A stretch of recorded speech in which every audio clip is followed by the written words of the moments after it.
ये साहब, अब जो मौजूदा सूरत हाल देख रहे हैं कि ईरान और इसराइल की जानिब से एक दूसरे पे अब शदीद हमले किए जा रहे हैं। आज सुबह जो ईरान की जानिब से इसराइल पे हमला किया गया, उन्होंने इसराइल की स्टॉक एक्सचेंज को तबाह कर दिया है। इसके बाद हमने देखा है कि इसराइल की स्टॉक एक्सचेंज की मार्केट में काफ़ी ज़्यादा मंदी हमें नज़र आ रही है।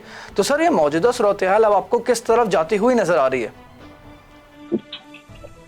सर देखिए, ये तो जंग बढ़ती हुई ही नज़र आ रही है और ठीक है, ईरान हमले कर रहा है और बहुत अच्छी बात है। अगर ये ईरान इसी तरह से हमले करता रहा और इस चीज़ में स्टेबल रहा और इसके पास तकरीबन मैं समझता हूँ कि अगर महीना 2 महीना और इसको सस्टेन करता है तो फिर तो इसका चांस बनेगा कि ये जंग जो है ये किसी जो है वो खतरा नहीं बनेगी ईरान के लिए। अदरवाइज इस वक्त जो अमेरिका अगर इसमें कहीं दाखिल हो जाता है तो फिर ये जंग जो है ना काफ़ी खतरनाक हो सकती है ईरान के लिए।